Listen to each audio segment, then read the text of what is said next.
স্বপ্নার মা বারবার ফোন করছিল যে স্বপ্না কখন আসবে।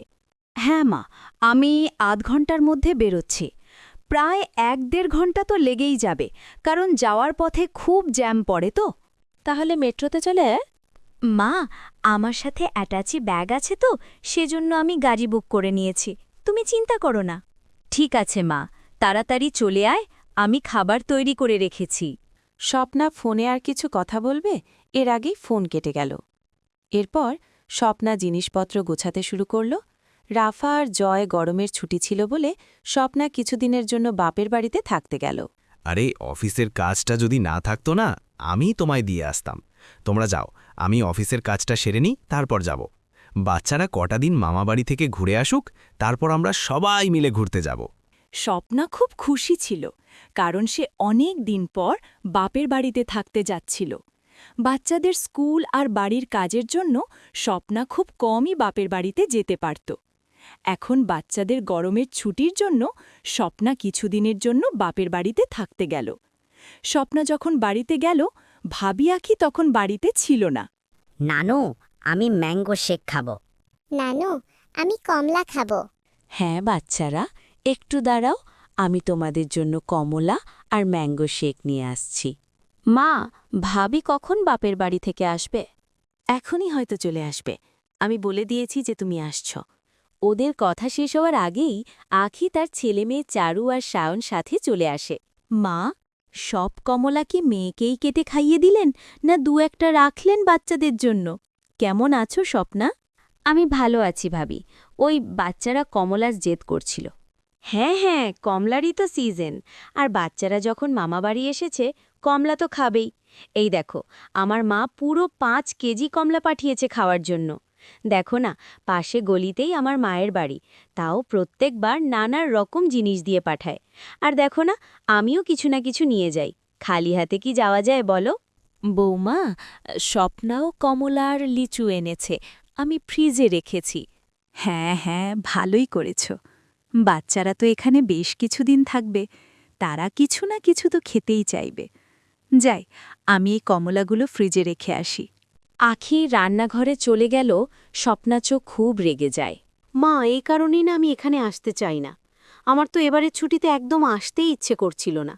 মনির তো বলছিল বাইরে ঘুরতে যেতে, আমিই বললাম যে কিছুদিন মায়ের বাড়ি ঘুরে আসি, তারপর বাইরে ঘুরতে যাব।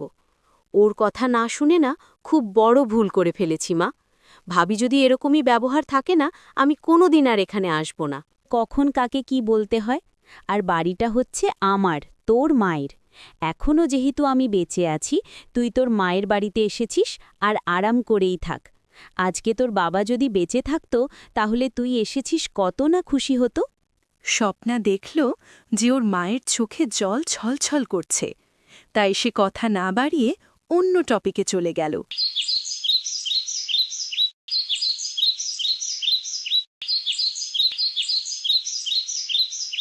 মা, বাইকে ফোন করে বলো না রসগোল্লা নিয়ে আসতে, আমার খুব খেতে মন করছে। বেশি করে আনতে বলবে কিন্তু। তখনই স্বপ্নার ভাই চলে আসে। আরে আমি জানি তো তুই আসবি, তাই এই দেখ, তোর জন্য আসার সময় রসগোল্লা নিয়ে এলাম। এই নে, তোর পছন্দের রসগোল্লা, গরম গরম আর ছোট ছোট।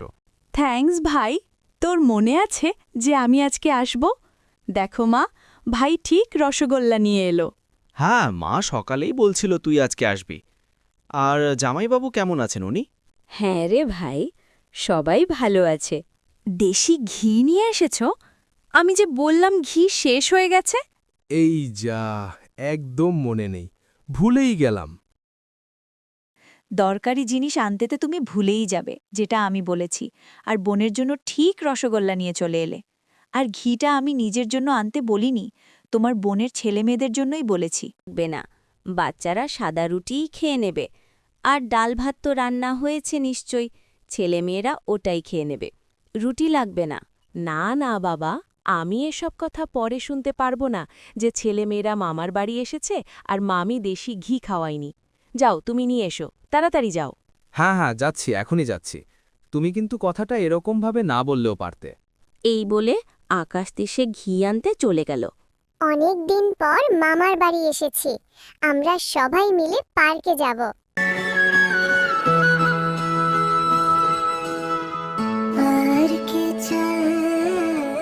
সবাই মিলে হাসি খুশি রঙিন খেলায় দোলনাতে দুলিয়া আমরা নীল আকাশের মেলায়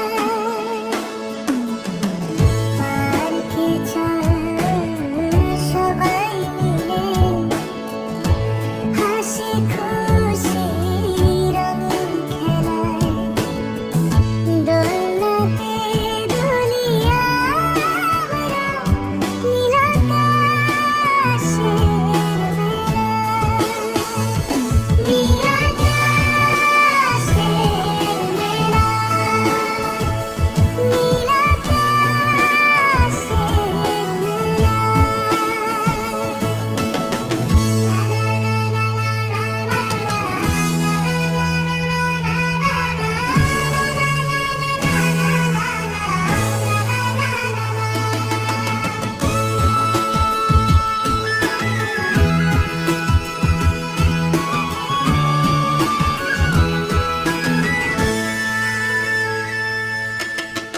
পার্কে চল সবাই মিলে হাসি খুশি রঙিন খেলায় পার্কে চল সবাই মিলে হাসি খুশি রঙিন খেলায় দোলনাতে দুলি আমরা নীল আকাশের মেলায় পার্কে চল সবাই মিলে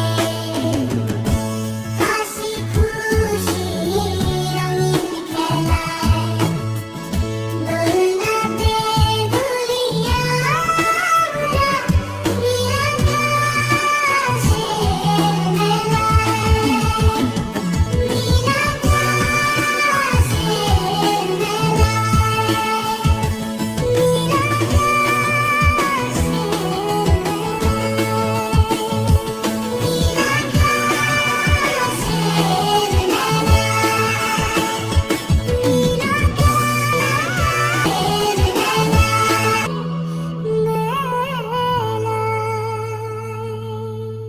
প্রতি বছর আমরা খুব আনন্দ নিয়ে মামার বাড়িতে আসি।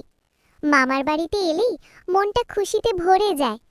মামার বাড়িতে আসা আর পার্কে ঘুরতে যাওয়া আমাদের বছরের সবচেয়ে আনন্দের মুহূর্ত। তাই আমরা প্রতিবারই অপেক্ষা করি কবে আবার আসবো, কবে আবার সেই মজার দিনগুলো কাটাবো। তোমার বোন স্বপ্না যতবার আমাদের বাড়িতে আসে বাড়িটা যেন একটু অন্যরকম হয়ে যায়। আসার পর থেকেই তার একটাই কথা, এটা খাই ওটা খাই, রান্নাঘরে কি আছে, ফ্রিজে কি আছে, টেবিলে কি রাখা আছে, সব কিছুতেই তার সারাক্ষণ খাওয়া আর খাওয়া নিয়ে তার মজা করা, আবদার করা আর ছোটখাটো ঝগড়া লেগেই থাকে। আমার বোন এতদিনে আইসে, তোমার কেন এত অশান্তি? তার বাবার বাড়ি যা ইচ্ছে তা করব, তোমার কেন এত জ্বালাপোড়া? ওর সাথে সারাক্ষণ তো তুমি লেগে থাকো। ভাই, রাফা আর জয়ের অ্যাডমিশনের ব্যাপারে তোর জামাইবাবু স্কুলের সাথে কথা বলে নিয়েছে, আর ওদের দুজনের অ্যাডমিশন কবি আর সায়নের স্কুলেই হয়ে যাবে। ছুটির পর একটা ফর্ম ফিল আপ করতে হবে, আর বাকি সব কথাই ও বলে দিয়েছে। স্বপ্না, জামাইবাবুকে আমার তরফ থেকে থ্যাঙ্কস বলিস। আমিও ওনাকে পার্সোনালি ফোন করব। কি আর বলবো স্বপ্না, কটা দিন ধরে না বাচ্চাদের অ্যাডমিশনের জন্য খুব টেনশনে ছিলাম রে। জামাইবাবু বাঁচালেন। স্বপ্না বাড়িতে চলে যাচ্ছে। আখির কথায় ওর খুব খারাপ লেগেছে। হ্যাঁ রে ভাই, আমি চলে যাব, তুই প্লিজ আমাকে আর আটকাস না। আমি চাই না আমার জন্য তোর আর ভাবির মধ্যে ঝামেলা হোক। আমার ক্যাব এসে গেছে, আমি আসছি। আরে স্বপ্ন, কয়েকটা দিন থেকে যা। অনেক দিন পরে এত দূর থেকে আইসোস ভাগনা ভাগ্নি নিয়ে। স্বপ্না, সরি, তুমি আমার জন্য এত ভাবো আর আমি তোমার সাথেই খারাপ ব্যবহার করছি।